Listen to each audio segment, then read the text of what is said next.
We are at the Pittsburgh DJ Summit, broadcasting the cookie table live from here. This is so fun. This is interesting. Yeah. It's very different. I want to shout out to It's Just a Wedding podcast. They created this adorable lounge that they are letting us use. So thank you for that. The Pittsburgh DJ Summit is exactly what it sounds like. It's a big conference for DJs to learn and grow and get better. And this is the first time that they are doing this podcast lounge from it. So I'm really grateful to have been asked to record from here, which is super cool. But at 4:30 today, there is a wedding pro panel. Obviously, this episode is getting pre-recorded. But we're here because there's a really awesome panel going on. I'm on it. I have Maya Lovro beside me. They are a photographer here in Pittsburgh. Good catch. And you are also on the panel. I have a few other upcoming guests that are either on the panel or another one that is moderating. So I kind of want to say we have all earned these spots in a way, right, to be on this panel because of what we've done in the industry or what we are doing in the industry, which is, I think, super fucking cool, right? You're all over the place. You're doing amazing. We know that. You. So we'll get into some things that you are doing, Maya. But there's a reason why I think whoever's on that panel has been asked to be on it. But I don't want to talk about the panel. I don't want to obviously reiterate those questions. I want to talk about you. So let's get into it, Maya. Thank you. And thanks for having me here. I'm so excited. Oh my God. Thank you for doing this because I know this was a little last minute. It's like a little bit, but that's okay. My whole life has been last minute. It's fine. Oh my gosh. I'm a mess too. Like literally doing everything is just, it's way over my head. It's too much. So Maya, again, you are a photographer here in Pittsburgh. You are openly queer. You're non-binary and neurodivergent creative. Yes, yeah. I am not pointing that out. No, it's fine. Do you know what I mean? I'm putting Yeah. that as soon as you go on your website, you are mentioning that, putting it out there. So I want to talk about that if you feel comfortable talking about that. I like to say I'm like an open book for Yeah. all the people that can't be. Like I'm kind of privileged in that I can be super loud about my identity and my neurodivergency, and it's not as much of a risk for me as other people. So I just throw it out there and I'm like, yes, ask me all the uncomfortable questions, ask me everything because I can answer them. So let's talk about that not being a risk for you. So why do you deem it not necessarily a risk for you? Tell me about that. I think I'm just a little lucky to be in a more secure place. Like Pittsburgh is a pretty safe city, all things considered. Like it's not the best in the world, but it's far from the worst. Yeah. So Pittsburgh here is just a safe, comfortable place to be. I run my own business, so I don't have like an employer that I could risk like having a relationship problem with. Yeah. And my business is about my values, so I'm not at a risk of losing clients or anything because my clients seek me out for who I am, which is just a very special and lucky position to be in. Yeah, I think that's amazing. And it gives those couples someone that they can relate to, that they can connect with. So how do those identities shape the way you connect with your couples and kind of give you a leg up on being able to tell their stories better than a other photographer could? Honestly, it shapes everything I do in my business from day one to now. Like I look at every single decision I make, from how I write my contracts to how I offer resources to my clients to how I interact on the wedding day, is all looked through the lens of my own identities and my place in the world and their place in the world. And so it's very just like compassion based, inclusivity based. I'm always thinking how I can possibly make people more comfortable. And it's nice to, it's not that someone who isn't queer or isn't neurodivergent couldn't serve a queer or neurodivergent client well. Anybody could. Like accommodation's a skill. It's not something you're born with. But I have a leg up because I have that lived experience. So I know a lot of the common struggles and I know a lot of the things that can help make days go smoother just because I've been there on both sides of it. Yeah. And you run this business with your spouse, or is your spouse more a second shooter? My spouse is more of like a second photographer. We duo together on the day. Like we are always together. Every wedding, it's the two of us. But business wise, it's me. My name's on the business for a reason. And your spouse's name is Michael. Yes. Just a little shout out to Michael. Yeah, thanks, Michael. So let's talk about, so you said neurodivergent. Explain what that means to people that are like, what is that word? Yeah, absolutely. So neurodivergency is just like a blanket term for a bunch of different things that could impact one's way of perceiving the world. For me specifically, and I actually didn't have a label for this until literally last month. This was kind of crazy. I've always known I was somewhere on something, like, you know, something's a little different. But I grew up in like the 90s and early 2000s in rural northern Pennsylvania. Like there was not, diagnosis was not happening out there. So I hear that. I was late to seeking it out as an adult, but I am autistic and I also have ADHD. Okay. There's a bunch of different ways neurodivergency can be applied out there, but those are the two that I look through the lens of. And many of my couples and clients that I work with share those identities as well. So do you ever find that you have to over-explain yourself or kind of sell against the fact that this is who I am? I would hope not, right? I hope your couples are seeking you out because of who you are. But just curious if you ever have to go to the defense. Yeah, I've never found it from my couples. So I feel very lucky that the clients that I work with tend to be very in line with who I am and my own values. I do have that fear, though. Like, it's a base fear that's in all of us. When I'm making like an Instagram reel, or I'm making educational content, or I'm prepping to talk on a panel, I'm always a little nervous about like explaining things, and I'm actually nervous about other vendors looking at me like I can't do my job or something like that. Because I know how well I can do my job, and it's very well, but there's always that little seed of doubt that I think exists in all of us when we think about being vulnerable to a larger audience. Right. That is not a fair way to live, though, to feel like someone would think that you can't do your job just because of those identities, by any means. But that kind of brings us to the shame of what the wedding industry can still be in 2026, right? Yeah, it absolutely can be. Which I don't understand at all. I just don't get it. So what is the issue? Is it a lack of exposure, especially coming from a sense of using correct pronouns? Or is it maybe someone just didn't understand, someone on the vendor team didn't realize that with going into working with you? Like, what do you think this industry needs to be better?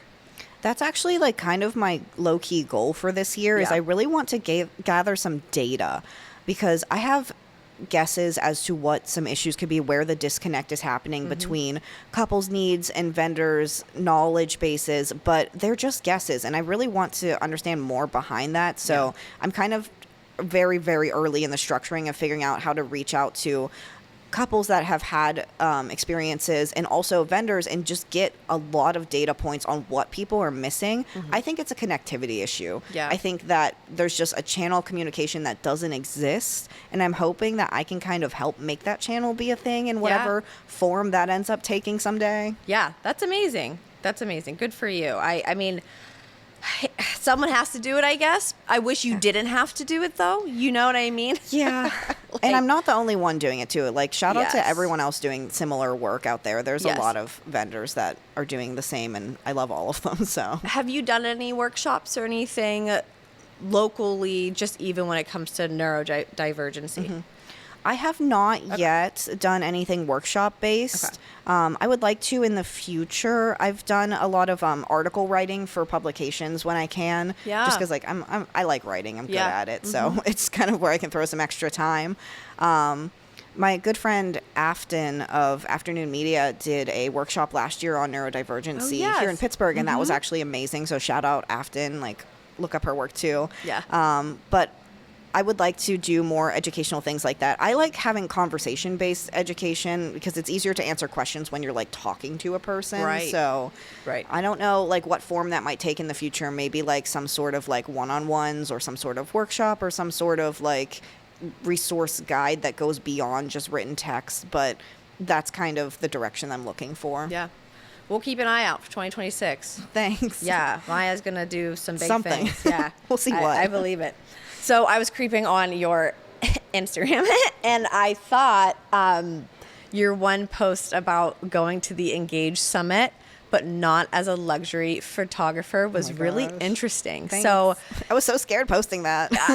but I think that's so cool that you did that, because it does feel like it's a place that if you don't market yourself or you're not in like a luxury scene, because I'm not either as a wedding planner, it's scary. Like, do I even belong at this summit? Am I allowed to go? So tell me a little bit about your experience and like your main takeaway from it. Yeah, absolutely. So I've been to Engage twice. I went to Nemacolin last year and Santa Barbara this year. Nice. And both times were like an exercise in absolutely just like trying to own what you're doing, even if it seems like the weirdest thing ever. Like, I grew up very, very introverted. Like, I literally hated even networking and talking to people. But I was actually part of Wedding Pro's Fellowship for Change program early in my business. And one of the things they do is pair you with a business mentor. And I got paired with this amazing, amazing photographer, Phil Van Nostrand, who just like helped me come out of my shell completely and completely rethink networking as more like just something that I am good at and I can do. And he really encouraged me to try it out. And I was like, you're crazy, but I'll do it. And I went, I felt like so out of place, but also in the right place at the same time. And it took me literally all of last year to process these thoughts. Like, when I put that post together, like, I had been thinking about that since I was asked. So at my first Engage, I was asked by another vendor, why are you here? Wow. And that was the basis of that post. And I had finally come up with the answer for it, which took me a full year and a whole second Engage to come up with. But the answer is because I'm not supposed to be there. Yeah. Like, I am not a luxury vendor, and I'm also not someone who shows up in a lot of those spaces. Like, queer and especially non-binary and trans people are vastly underrepresented in luxury market spaces in the wedding industry and in the wedding industry as a whole. So I think because it's not a space for me, channeling my way in and offering a new perspective is like such a critical thing for me. And I've had such good success. I've met amazing people. Like, I love, love, love everyone that I've met and gotten to interact with. How has the interactions kind of been after the summit? Have you gotten any referrals from any of the people that you've met, or just like built really nice relationships? You still talk to some of these people? Yeah, absolutely. So it's been a mix of like a lot of different things. Like, I was just in Brooklyn yesterday shooting State of the Wedding Industry, and that came from relationships that have come from all of this. It's like steps on steps on steps kind of, which we all know that's how networking goes. It takes a while. But also just like friendships that have made things amazing. Like, I work nationally because there's queer clients everywhere that are seeking people that understand them to photograph their weddings. And when someone in California asks me for vendor referrals and I'm based in Pittsburgh or Philadelphia or New York, it's nice having a roster of people that I trust. And I'm like, I know this person will do good work. I know this person is inclusive. I know that they accept me. They will accept you. And just having that is so priceless. That's amazing. Put yourself out there, even if you feel like you don't belong. But clearly you belong. Everyone belongs. It's just like having that confidence is hard. That is. It's scary. You feel like, I shouldn't go to this, or I don't know. The luxury market and that terminology stuff scares me and always has. Yeah, absolutely. And I have no desire to work in luxury weddings either. Like, it's just not my thing. But I love the learning that can come from interacting with people in markets above and beside and below you. It's just like 100%. Even like regions and things like that. Like, if everyone just talked to each other more, we would be in a better place with everything. Yeah. Honestly. That is such a good point. I love that. Maya Lovro, mayalovro.com.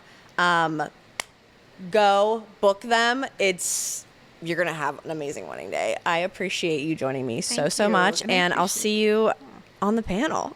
Yeah. I'll see you on the panel. This is my first time swapping guests and doing this, so this is interesting. Yeah, just moving right on. Just moving right along. My next guest is Alexa Diserio of Wild Native Photo. Thank you so much for joining me. You're welcome. It's good to be here. Yeah, we are here at the Pittsburgh DJ Summit doing the damn thing. This is just a nice little warm up before the panel, I think. Yeah, for sure. Alexa, you are also on the Wedding Pro panel that is coming up. I mentioned earlier that if we're on the panel, I like to kind of think there's a reason, right? Like, I think maybe we've made a name for ourselves in the industry. or we have some good insight. Yeah. Just kind of talking positively about ourselves, right? Yeah. I think when the questions, you can start answering questions a little bit easier. That means you're a little bit seasoned. you know? So Yes. So, again, you're a photographer. How long have you been doing this? Tell me that. So I have been doing this since 2013, Okay. early 20s. And I went full time in 2015, so just a little over 10 years. Oh, wow. Yeah. And then I brought on my associate photographer in 2017. Okay. So, Sarah. So that is the big, Sarah, is yours. That is one of the biggest things I wanted to talk to you about with today, because I thought when you look at your brand, Wild Native Photo, it's not your name. Right. So when you look at Wild Native Photo, it isn't necessarily the Alexa show, if Right. that makes sense, Yep. right? So I obviously think there's some good things about that. I have seen that there is some online frustration kind of regularly, very regularly, about couples booking a photographer and then being assigned a quote-unquote associate. When I worked with Wild Native Photo years ago, it was with Sarah. And again, I didn't really think anything of it because the name is Wild Native. But I want to know from your perspective, what is the issue? What's the real issue behind that? Is it the model itself, how it's being communicated to couples? Why are couples so mad? I think it's a mix of both because, so there's two different things here. I call Sarah my associate, but she's just really a part of the company. She's 100%. technically another lead photographer, right? She doesn't have her own business. She just works for Wild Native. When couples inquire and I'm not available, she's available. She's just, she's talking directly to them. She's answering the inquiries. She's sending galleries. She's doing the engagement session, things like that. Yeah. So that's a little bit of a difference between being an associate with how it's being used today. Yeah. So my example would be, I see a lot of the times in like photographer groups, some photographers are posting in there, they're saying, hey, I need an associate for this date, which is like 3 months away, like who's available, blah, blah, blah, blah, blah. So I think that can be where the frustration lies. Yeah. If couples are hiring a photography company and not knowing who's coming, I think Right. that's kind of a big deal. Yeah. So yeah, I think that I've seen more of an uptick since COVID. I've seen more of an uptick in that since then, seeing like maybe they're not available, but they still want to make the money from Right. the wedding or have the content or, so I think that's where that frustration lies. Yeah. Are you editing Sarah's galleries or is she? Okay. Yeah, Okay. so it's pretty much just like a team thing, Right. She's showing up, she's communicating, she's talking with them, and then she's shooting it, and then I'm still editing everything. Okay. So yeah, so it's kind of just a really nice flow in that way. And your touch is still on those couples' photos. which is Exactly. huge. Yeah. And sometimes, if I'm not available and she shoots it, sometimes I second shoot for her, you know what I Yeah. mean? Like because I just had a baby and like I was like, I'm not sure if I'm going to be able to do these weddings. So I was able to second shoot with her a lot. Yeah. And vice versa. She second shoots with me when, Yeah. when I take some weddings. So That's couples, tend to get to know the both of us. Whether that's later on when they want to do a family session and that's with me or so it's really just we work together great. Yeah. Big difference between actually having a relationship Yeah. right, with Sarah Yeah. versus you're scrambling to find an associate that you've never worked with before Right. or months before. That's definitely doing a disservice. Yeah, I would say. What should couples be asking before they sign a contract to make sure these expectations are aligned and clear as to who's actually photographing their wedding day? I think definitely ask who is going to be photographing. Like, is it going to be you showing up? Is it going to be somebody else? I think if they don't have a clear answer, if this photographer doesn't have a clear answer on that, I think that's a little bit of a red flag. 100%. So yeah, I would definitely just be asking who's showing up, and do you know them? Blah blah blah. Like if it is somebody different from them, because I think if you are a photographer and you want to hire an associate, at least maybe know the person and maybe you have worked with them, and it has to be somebody that kind of just knows your brand, basically. Right. you know? Do you have any desire to scale your associates and have even more people on your team? No, I mean, I think maybe early on that was like a really cool idea. Yeah. But we have a really good flow now, and it actually still is very personal. Right. For a minute there, we were doing like upwards to 50 weddings a year. Now we're scaling that back actually, just to be a little more personal with our clients and stuff. So no desire to do that. I think the scaling just comes more on the back end, you know, trying to like make the client experience better, make, you know, my storage, make all the little things on the back end better. Right. When it comes to that, as far as scaling, no, I think we're over trying to be the biggest and best Pittsburgh photographer. You know, like Right. I'm not trying to be the biggest and the best. Just trying to be maybe the most consistent and you know, just showing up consistently for clients and with our artwork. Yeah. Yeah. For any photographers that might be listening that, let's say their name is their brand, but they do want to scale and have more associates, do you have any recommendations on how to scale that in an appropriate way to help with the client experience so there isn't confusion with associates versus me? Yeah, I mean, I feel like I got lucky with Sarah because she's a great friend. Yep. She's a great photographer, and she's a great, she's just she's a spreadsheet girl. So she knows what she's doing.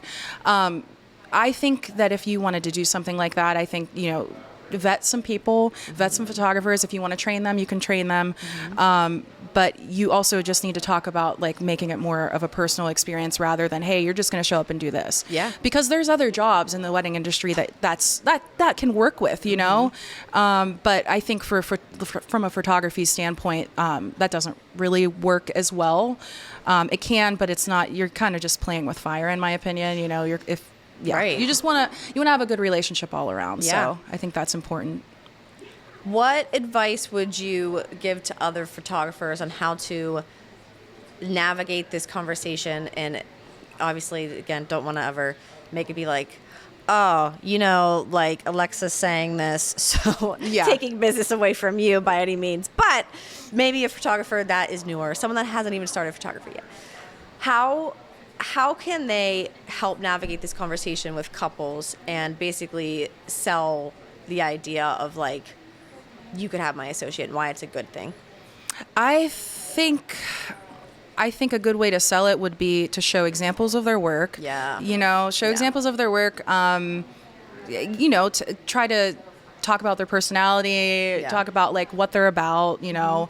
As long as you're on the same page, like I think the couple will trust you. And so, yeah, maybe just showing some work, talking about them, maybe introducing them, meeting together, things like that. I think that's the best way to go about it. Yeah. Yeah. Kind of a random question because I just was, you know, you've been doing this for a long time. So do you do a lot of consultations still, or are you getting a lot of bookings just like, I love you, I know I need you, I want you, and that's it? Yeah, so at the beginning I used to meet with a lot of people, like meet more with people, and then COVID happened, and then it became more of a phone call. Right. I would say it's kind of 50-50. A lot of the times we're just emailing back and forth, but sometimes they're just emailing and saying, hey, we want to book you for this date, like, or hey, are you available, you know, from June or May and June, blah, blah, blah. What dates are you available? We'll just pick it based on your availability. So, nice. So luckily, I know it's great. It's wonderful, but it took a long time to get there. I feel like, you know, that's a beautiful place to be in business. Congratulations to that. Thank you. And I just want to kind of end on, you mentioned you recently had a baby. Yes. How many children is this for you? This is one. This is one. Mm-hmm. God bless you. Thank you. You're welcome. How old? She is 16 months, so just a little over a year. Gosh. She's the best. Yeah. Oh my gosh. Well, congratulations. Thank you so much. That is wonderful. And thank you so much for joining me. Yeah, absolutely. Again, Alexa Diserio of Wow Native Photo going to be on this Wedding Pro panel coming up at 4:30. I'll see you on the stage in an hour. All right. Sounds good. Thank you so much. Thank you. My third and final guest for this episode is Victoria Deardorff of Berg Brides. Welcome back to the cookie table. Hello. Yeah. Am I the first repeat guest? Yeah. Okay. I was just kidding when I asked that, but I'm so happy. This is like so cool. I love that you're back. You are actually moderating the panel. Mm-hmm. This is your first time doing this. Yeah. Last year, I was a panelist. Yes. So this year, I get to see it from a different perspective. So hopefully we'll have a really good conversation. I have thought of some engaging questions. Yes. So hopefully it's some thought-provoking questions. Yes. So I'm excited.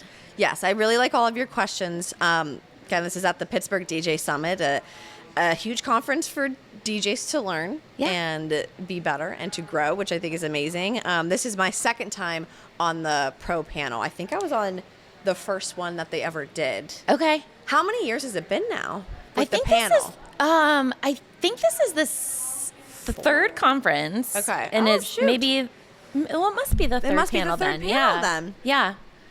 Well, look at us. We're back. You guys can't get rid of us. So this is the first time, though, I think Berg Brides is actually collaborating with the DJ Summit, right? Yeah. Yes. Tell me about what that means. People are like, okay, have you been helping push the event? Yeah. Tell me So about that. I have been, helping push the event. We obviously a lot of the educational content is geared towards DJs, but some of the other events like the pro panel, like the summit soiree afterwards. Yes. Those events are open to any wedding vendor. And I think, things like that just really help to strengthen the community, which is one of the things that Berg Brides is all about. So, yeah, I'm happy to partner with Jess and Bill and everyone who's part of the planning team. Yeah, it's really nice. It's really nice. So we already touched on that you're moderating the panel. You curated the questions. Just from what I have seen, typically the panel can get a little heated. I think people get very passionate about like their part in the wedding industry and as a vendor, but I think more particularly there's it's easy to go on the defense of like DJs kind of, I'm just going to say it, be arrogant. I've had DJ Jess on the podcast before. We've talked about this slightly. But there can be kind of like an arrogance or an ignorance, kind of. Yeah. I hate to ask you the same question if you agree or disagree, but kind of curious. I think, there are some big personalities in the professional wedding community. We are all creatives. Yeah. And usually with creativity comes emotion and sometimes some ego. And that is not exclusive to just DJs. That is applicable to any facet of the professional wedding community. Such a good point. Unfortunately, I think DJs do kind of get called out more than anyone else. Yeah. And I'm not sure why that is. But I hope that at today's panel, we can all remember that we are just here to learn from one another. And I think that is the one thing that allows everyone to serve their clients better. Yeah. If you can learn from people who you will be working with on a wedding day, it's just going to mean good things for everyone involved, including the couple. So That's really nice. oh, That's a really sweet way to put it. How do you think panelists can kind of respectfully discuss their points without it getting heated this year? yeah. Last year there were a few awkward moments. I'm not gonna lie. Yeah. I think as a panelist, remember that you were asked to be a part of this panel for a reason. It is because people respect you. Yeah. People value your opinion. They want to hear what you have to say. And so I think remembering that and treating it as a compliment, treating that as an honor almost. Yeah. And I think remembering that other people learn best when they feel seen and when they feel heard and when they feel understood. And, you can validate a question and you can voice maybe an opposing opinion without, pontificating or without insulting. And I think just treat others the way you want to be treated. Right, 100%. It boils down to that. It's so simple. It really is. I feel like it's always beating a dead horse by saying like, we're a team on a wedding day. This is a team. Yes. So just even with these conversations. Yep. Yeah, remembering we're all a team. Yeah. That's it. We're all learning from each other and we got to work together. Right. I don't know what else to say about it. Right. Let's not make it awkward. Yeah, let's not make it weird. But I'm excited to see what happens. So you're monitoring the panel. This is your first time kind of collaborating with this event as Berg Brides. So lots of different things happening already for 2026 for you, and it's only January. I'm tired already. Very Victoria. I know. Very Victoria.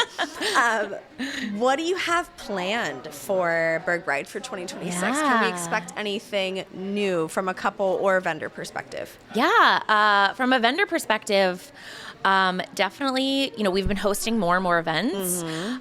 We are going to really hone in on the community aspect of Berg Brides. One of the things that we really stand for, that we really try to foster, is the strength of the professional wedding community. We are looking to initiate very curated, very intimate conversations between vendors about, obviously wedding-related topics, but then also just life topics that inevitably end up affecting our careers and our businesses. So that's what vendors can kind of expect. Okay. For couples, I am hoping to give them more accessibility to both me and my team and to vendors.